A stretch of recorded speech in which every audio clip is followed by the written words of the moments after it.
Muy buenos días, queridos amigos, hermanos. Tengan ustedes, que Dios los bendiga.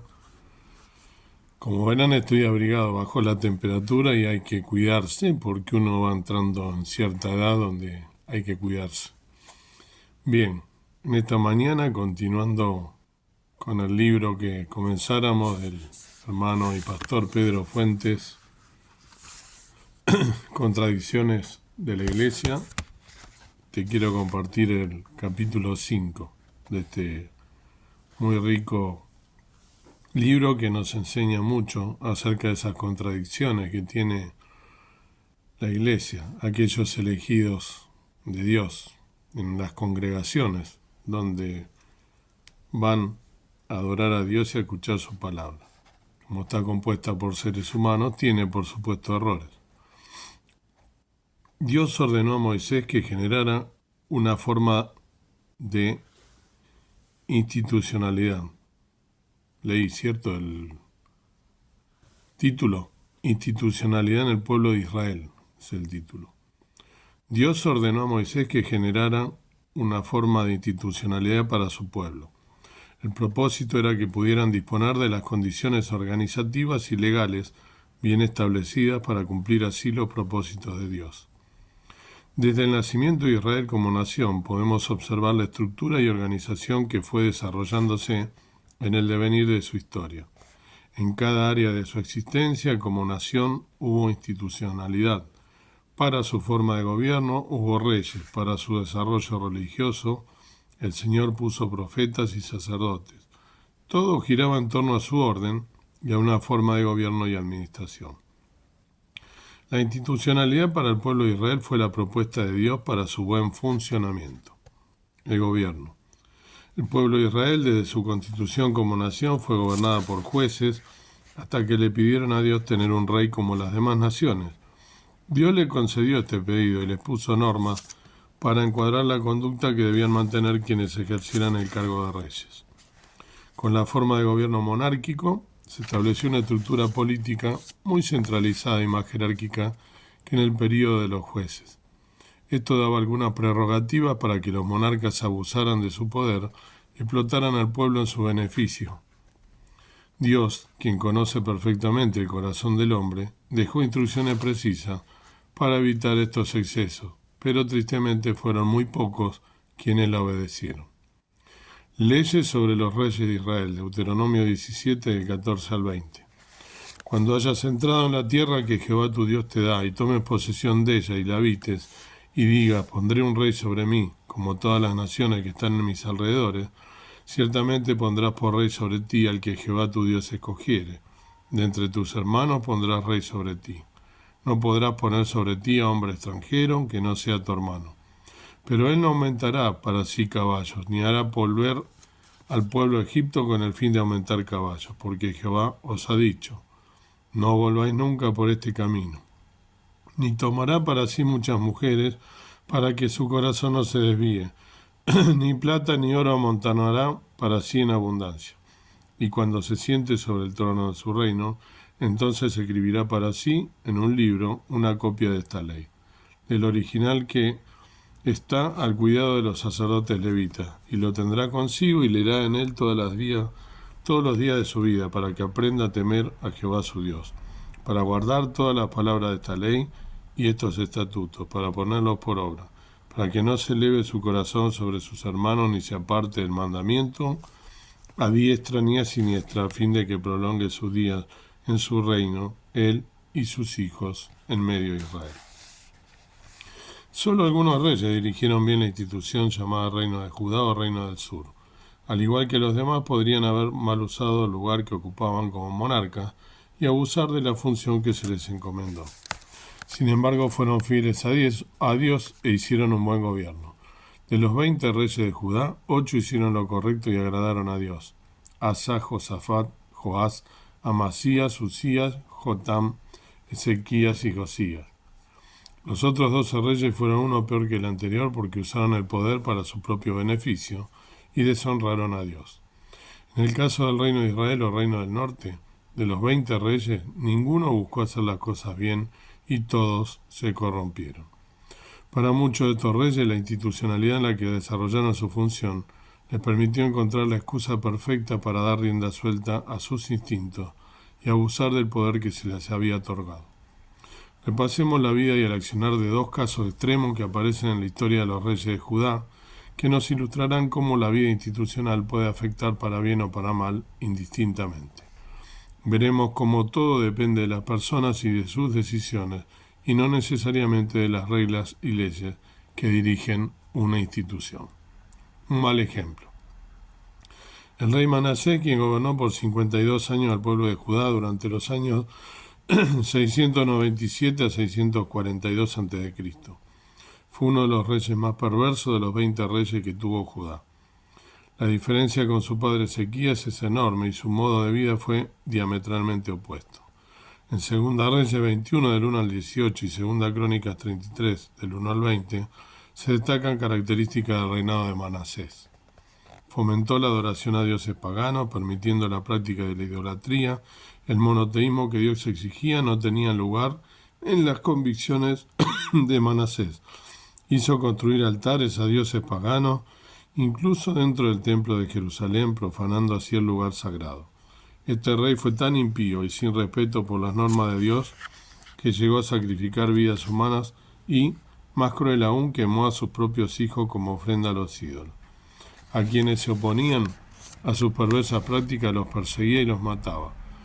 Manasés se metió en brujerías, adivinación y todo tipo de prácticas de ocultismo, cosa que estaba prohibida por Dios.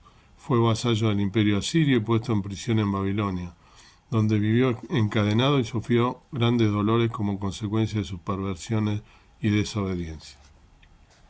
Cuando terminamos de leer todas estas conductas perversas y las malas decisiones que este necio rey tomaba, nos preguntamos cómo es posible que, dentro del pueblo de Dios, Él permitiera a personas con esta clase de conducta.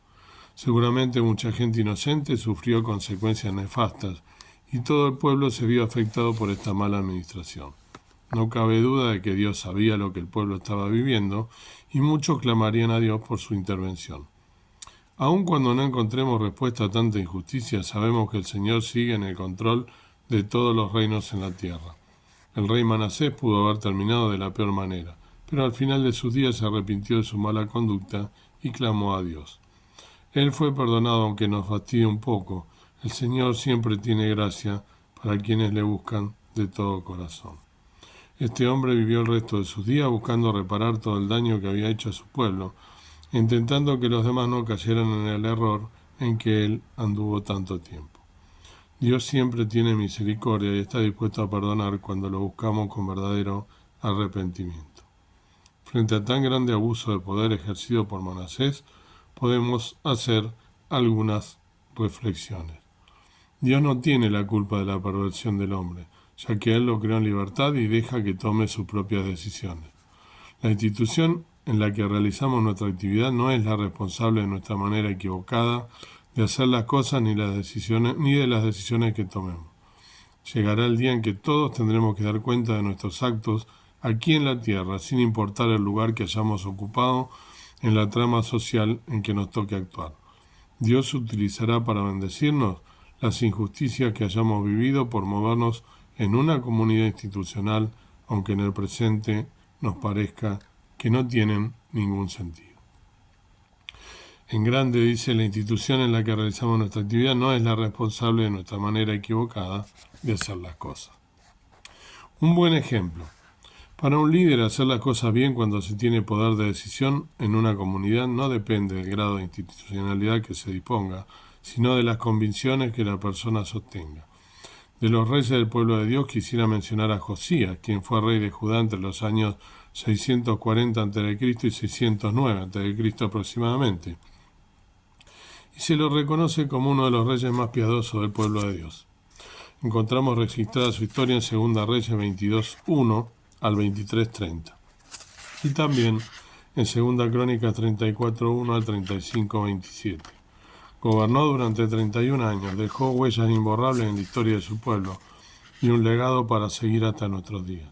El historiador Flavio Josefo describió de esta manera el carácter de Josías. Poseía muy buen carácter y estaba muy bien dispuesto naturalmente para el bien. Emuló las virtudes que practicara el rey David. a quien tomó como modelo y norma de vida. Desde los 12 años manifestó su piedad y justicia. El rey Josías realizó destacadas reformas. Restauró el templo ordenando la limpieza y una serie de arreglos que lo hermosearon. Instauró el culto al Dios verdadero en lugar sagrado que hacía tiempo se había olvidado. Eliminó la idolatría que los reyes anteriores habían permitido. Hizo quitar las imágenes de los dioses falsos y prohibió su adoración. Mientras hacían limpieza y ponían orden en el templo, encontraron el libro de la ley y lo trajeron a Josías, quien habiéndolo leído llamó al arrepentimiento y decidió seguir las instrucciones para agradar a Dios. Ordenó que todo el pueblo obedeciera la ley del Señor. Restauró la celebración de la Pascua que hacía décadas que no se realizaba por descuido y falta de piedad. Ordenó eliminar a los sacerdotes corruptos que estaban involucrados en prácticas de adoración a dioses paganos y los reemplazó por líderes piadosos que estuvieran comprometidos con el Dios verdadero. Las reformas que hizo el rey Josías impactaron grandemente en el reino de Judá y volvieron el corazón del pueblo a la adoración al verdadero Dios. La mayoría de los historiadores coinciden en que la figura de Josías se destaca sobre los demás reyes por sus convicciones y su conducta como un líder ejemplar. La institucionalidad del reino le dio el marco legal para todas las decisiones correctas y reformas que realizó en bien del pueblo de Dios. Quienes ejercen poder en una institución no son los responsables directos de la forma en que la comunidad se desarrolla y el rumbo filosófico, religioso y espiritual que va adquiriendo. Por los tramos de la historia del pueblo de Judá que estuvimos recorriendo, pudimos ver que no es la institucionalidad quien le da carácter a la comunidad, sino sus dirigentes quienes se desenvuelven en dicha institucionalidad. La vida religiosa. Recorriendo la institucionalidad del pueblo de Israel, reflexionemos ahora sobre el área religiosa que daba marco y sentido a la esencia del pueblo de Dios. En el reinado de Salomón se construyó el templo en la ciudad de Jerusalén. Allí se estableció el centro religioso de la nación. Recordemos que el templo reemplazó al tabernáculo como lugar de adoración y sacrificio. Los sacerdotes y los levitas eran quienes se encargaban del servicio del culto y de la ceremonia de los sacrificios. La institución religiosa del pueblo estaba representada por las ceremonias, los sacrificios, el culto, los sacerdotes, levitas y toda la reglamentación establecida en el libro de Levítico, complementada en parte por el libro de Números. Algunos de los sacerdotes no cumplieron bien su función, como fue el caso de Elí, quien no solo descuidó a su familia, sino que desatendió muchas de sus responsabilidades como representante del pueblo ante Dios. Otros sacerdotes cumplieron bien su función y fueron aprobados por Dios, como lo fue Samuel, quien reemplazó a Elí. Dios usó grandemente a este sacerdote por utilizar bien la institucionalidad, es decir, las reglas y normas que estaban establecidas para que los sacerdotes desarrollaran sus funciones. Otra de las personas que participaban activamente de la vida religiosa del pueblo eran los profetas, a quienes Dios enviaba para mantener la piedad del pueblo, siguiendo las instrucciones que la institucionalidad religiosa demandaba. Estos eran mensajeros de parte de Dios, quienes hablaban al pueblo y a sus líderes, exhortándolos a que se mantuvieran alejados de la injusticia y buscaran con fidelidad al Señor.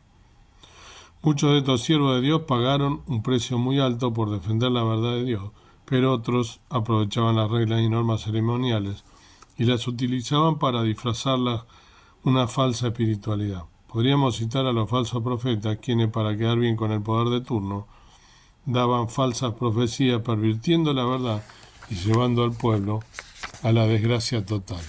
Estos falsos profetas eran cómplices de una religiosidad aparente y vacía de piedad. Esto es lo que denunció el profeta Jeremías cuando dijo: yo no envidié a esos profetas, pero ellos corrieron. Ni siquiera les hablé, pero ellos profetizaron. Si hubieran estado en mi consejo, habrían proclamado mis palabras a mi pueblo. Los habrían hecho volver de su mal camino y de sus malas acciones. Jeremías 23, 21 y 22. La institucionalidad en el pueblo de Israel es la estructura de orden dada por el Señor para que su pueblo pudiera desarrollarse y avanzar en los propósitos que Él tenía para ellos.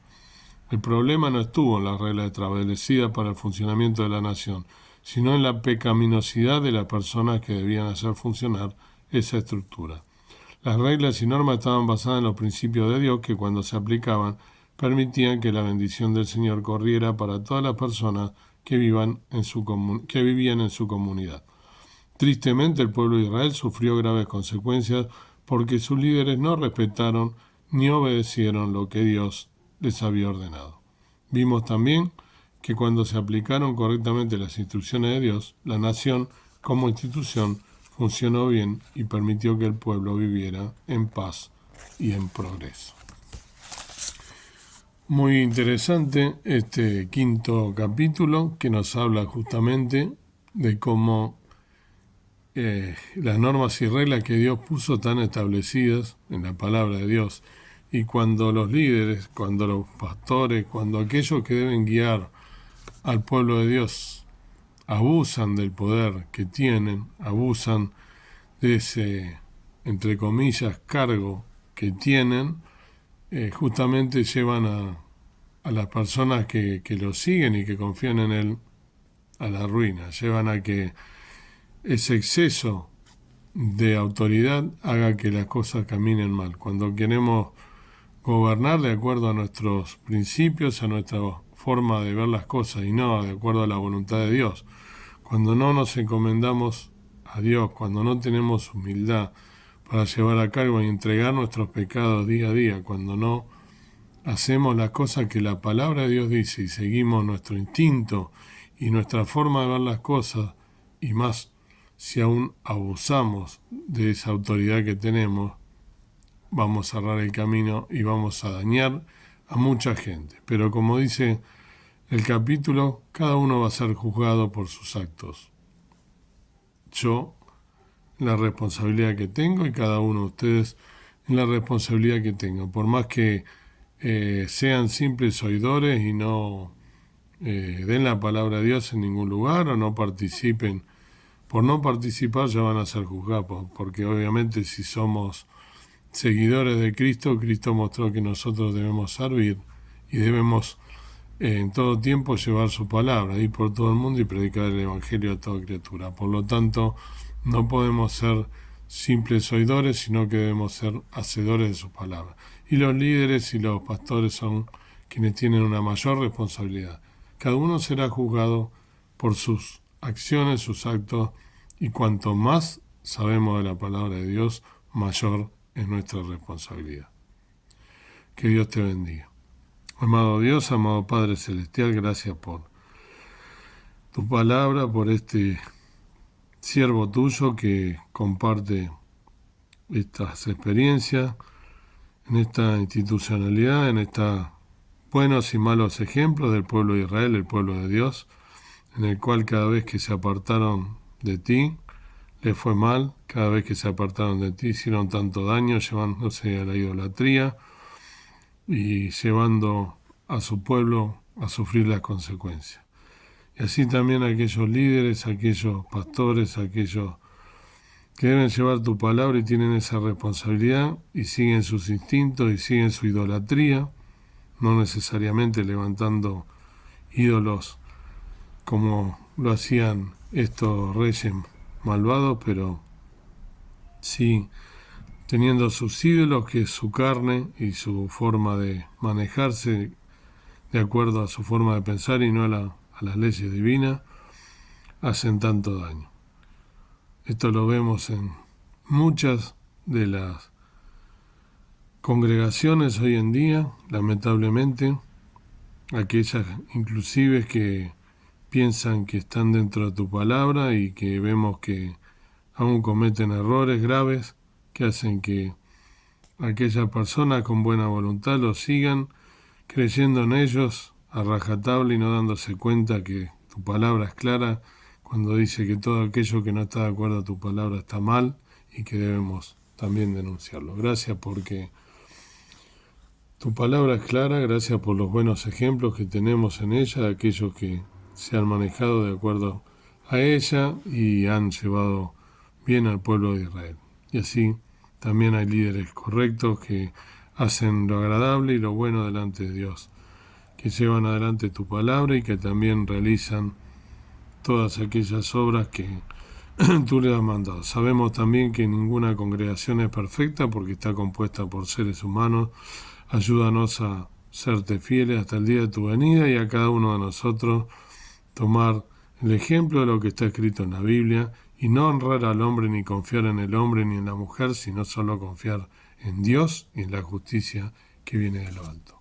Gracias por tu palabra, gracias por tu amor. Ayúdanos en este día a serte fieles y a meditar en todo esto que hemos escuchado. Lo pedimos y rogamos con acción de gracia en nombre precioso de Cristo nuestro amado Salvador. Amén. Que el Señor te bendiga y que puedas meditar desde tu lugar en cada una de estas palabras que con tanto amor y sobre todo con la experiencia vivida nos compartió este hermano Pedro Fuente. Que Dios te bendiga.